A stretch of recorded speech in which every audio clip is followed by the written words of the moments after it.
সুপ্রভাত বন্ধুগণ, আমি আশা করছি তোমরা সবাই খুব খুব ভালো আছো। আমিও তোমাদেরকে নিয়ে ভালো আছি খুবই।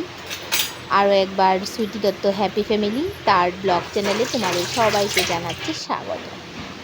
তো দেখো, আমি দুদিকে ভাতের দুটো পাত্রে ভাত বসিয়েছি, একদিকে সসপ্যানে আর একটাতে হাঁড়িতে। তো মেয়ের এসেছে জ্বর, তার জন্য আমি তাড়াতাড়ি করে দুবেলার ভাত একসঙ্গে বানিয়ে নিচ্ছি। মেয়ের এক্সাম চলছে, আর প্রত্যেক বছর এক্সামের সময়ই জ্বর এসে যায়। সেটা আমার সঙ্গে কেন হয় আমি জানি না। তো যাই হোক, আমি তাড়াতাড়ি করে দুটো ভাত বসিয়ে দিয়েছি। অত খাবে না আমি জানি, তারপরও মায়ের মন সে কি মানে। তো স্কুলে গিয়েছে অনেক সকালবেলা, সকাল 6টার সময় ঘর থেকে বেরোতে হয়। তার কারণটা তোমাদেরকে আমি এক ঝলক দেখিয়ে দেব। কেন আমার মেয়ে সকালে এত সকাল সকাল বেরোতে হয় আমি তোমাদেরকে সেটা দেখিয়ে দেবো। তো দেখো, আমি এখানে তরকারিটাও বানিয়ে নিয়েছি, আর বাদ বাকি যেগুলো বাসন ছিল যেগুলো বেরিয়েছে তো সেগুলো আমি বেসিনে রেখে দিয়েছি। এগুলোকে আমি ধুয়ে নেব। তো ভাতটা আমার প্রায় হয়ে এসেছে। আর এইদিকে দেখো, আমি তোমাদেরকে সবজিটা বাদ দেখিয়ে দিই, সবজি বা তরকারি যেটাই। তো আমি বানিয়েছি এখানে স্কোয়াশ আর আলু দিয়ে একটা ঝোল বানিয়েছি। তো একদম হালকা মশলা দিয়ে, আর আমি হালকা মশলা দিয়েই রান্না করি। বাচ্চাদের জন্য যে রান্নাটা করি সেটা হালকা মশলা দিয়েই করি। আর আমাদের মেন কিচেনে রান্না করলে তো সেটা তো অনেক স্পাইসি থাকে, তো সেখানে তো একটু স্পাইসি করে রাখতে হয়, যার জন্য বাচ্চাদের জন্য আলাদাভাবে বানাতে হয়।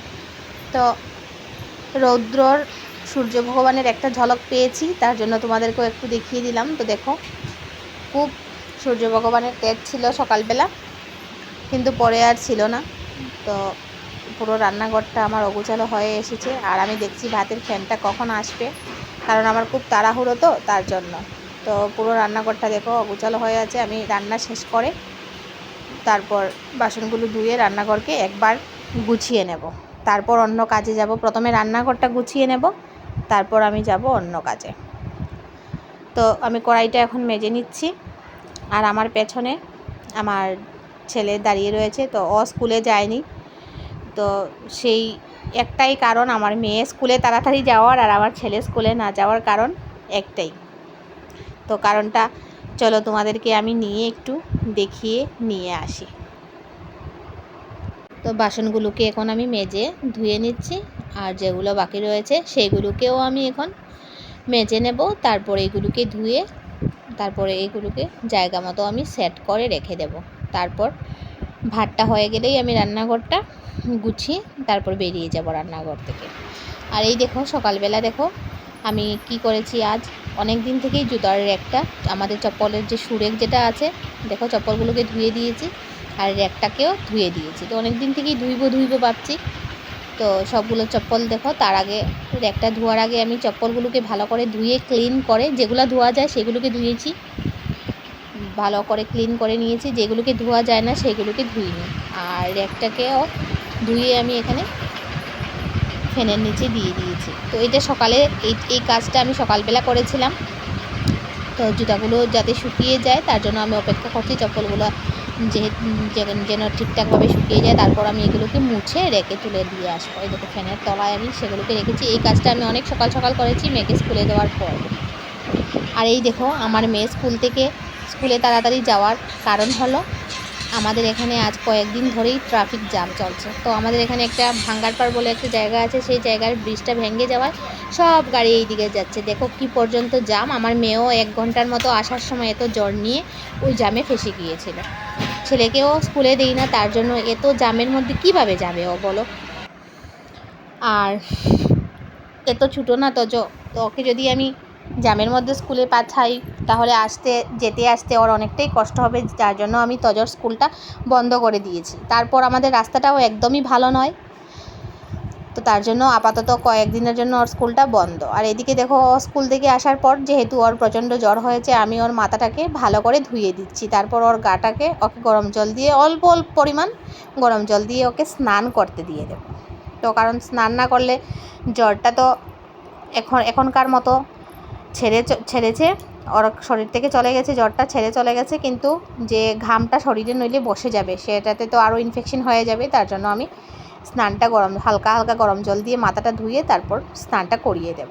আর ও দেখো এমন দুষ্টু না, বাচ্চাগুলো দুটো বাচ্চাই দুষ্টু তো আমি ওইদিকে মাথা ধুয়ে দিচ্ছি, আর ও দেখো নিজের গামছাটাকে পুরো, আমি যেই পেছন ফিরছি গামছাটাকে ভিজিয়ে নিয়েছে। আর এদিকে তজকে ডাকছি যেন ও কাছে এসে আমার কাছে এসে বসে, নইলে তো ও দুষ্টামি করছে ওইদিকে রান্নাঘরে গিয়ে ও না আবার জলটা ফেলে দেয়। তো অনেক টেনশন ভরা মস্তিষ্ক নিয়ে কাজ করতে হয়, যেই কাজেই যাই না কেন আমি শান্তিভাবে কোনো কাজই শেষ করতে পারি না, কারণ আমার মাথায় নানান ধরনের তজকে নিয়ে একটা দুশ্চিন্তা থাকেই যে ও কোথাও নাকি দুষ্টুমি করছে, কোথাও নাকি কী করছে। আর ওকে আমি অনেকটাই জল দিয়ে মাথা ধুয়ে দিয়েছি 4 বালতি জল দিয়ে, তো আমি জলটা ওয়েস্ট করছিলাম না, মাথা ধুয়ে জলগুলো আবার দিয়ে দিয়েছিলাম। আর তজ বলছে, তজর এখনও মনে রয়েছে যে ওর যখন জ্বর হয়েছিল জল ছিল না, ও বলছে আমার জ্বর হয়েছিল তখন তো জল ছিল না দিদি, এখন অনেক জল দিয়ে মাথা ধুইছে। তো তজ এই কথা বলছে, আর আমারও ওই দিনের কথাটা মনে রয়েছে, আমি যার জন্য জলটা একদমই নষ্ট করিনি, 4 বালতি জল দিয়েছি, কিন্তু ইউজ করা জলও এর মধ্যে থেকে অনেকটাই দিয়েছি আমি। তো আমি অল্প জল তুলে নিয়েছি সিনটেক্সে, কুয়ার থেকে ঠান্ডা জল দিয়ে ধুয়ে দিচ্ছি যাতে মাথাটা ঠান্ডা থাকে। তো জ্বর আসলে মেইন আমাদের প্রথম ট্রিটমেন্ট মাথায় জল দিতে হয়, সেটা আমরা সবাই জানি। তো এই দেখো ও গামছাটা পুরোপুরিভাবে ভিজিয়ে নিয়েছে, এত দুষ্টু করে না ওরা, কি বলবো, পুরোটাই ভিজিয়ে নিয়েছে। তো আমি তাড়াতাড়ি করে গামছাটা ওর গায়ে থেকে সরিয়ে দিচ্ছি, কারণ নইলে ওর ঠান্ডা লেগে যাবে। যে সাইডটা ভিজিয়ে দিয়েছে এই দেখো আবার ভিজাচ্ছে, দেখেছো এরকম করছে, কথা বললেও শুনছে না, কারণ এখন তো জ্বরটা ছেড়েছে না, ওর তো এখন অনেকটাই মজা, বলছে আমার আর জ্বর আসবে না। আর দেখো আমাদের যে জায়গাটা বলেছিলাম পিডাব্লিউডি নিয়েছে, তো আমাদের ঘরে ভাঙচুর চলছে, তো এই দেখো ভাঙা চলছে আমাদের উপরের ছাদটা, যে ছাদে ফার্স্ট ফ্লোরে যেখানে আমার যারা থাকে, তো ওদের উপরের ছাদ আছে সেইটা ভাঙছে, তারপর ওদের রুমটা ভাঙবে। আর এখানে দেখো ওরা স্লাইম বানিয়ে কি সুন্দর, দেখো ইটগুলোকে মশলা ফেলছে উপর থেকে, মশলাগুলোকে ইটের সঙ্গে যে সিমেন্ট রড বালু আছে সব কিছুই চলে আসছে, তো উপর থেকে কী সুন্দর ফেলছে, এই জিনিসটা দেখে খুব ভালো লাগছে। আর আমার মেয়ে বলছে মা আমিও যাবো ওখানে, আমাকে ওরা উপর থেকে এইভাবে ফেলে দেবে। তো আমি বলছি না এটা তো হবে না, সম্ভব না। তো এখন ঘরের কাজ এতটুকুই হয়েছে, এতটুকুই চলছে, আর তারপর আরও যেগুলো কাজ হবে আমি যতটুকু পারি তোমাদেরকে আমি আপডেট দেখিয়ে দেবো কতটুকু আমাদের কাজ হচ্ছে। আমি যতটুকু পারি আমি ক্যাপচার করে নিচ্ছি যে জায়গাগুলো দেখানো যায়। তো এই জিনিসটা আমার এত ভালো লাগছিল না, ওদের এই কাজটা দেখে আমার খুব মজা লাগছিল। তো কী সুন্দর দেখো ওরা বুদ্ধি করে এই কাজটা করে নিচ্ছে, খুবই ভালো লাগছে সত্যি। এটা কিন্তু অনেকটা মানে তারিফের যোগ্য, অনেক ওরা মানে বুদ্ধি খাটিয়ে এই কাজটা কিন্তু করছে। কতটা টিন দিয়ে দেখো বেঁধেছে, খুব মজবুত করে বাঁধতে হবে, কারণ যেগুলো ফেলছে ইট তো আর একদম হালকা জিনিস নয় না, অনেকটা ভারী জিনিস ফেলছে, তো তার জন্য দেখো অনেক হেভি করে বেঁধেছে, অনেকটা মজবুতি দিয়ে ওটা বেঁধে রেখেছে। আর ঢালাইয়ের প্রস্তুতি চলছে,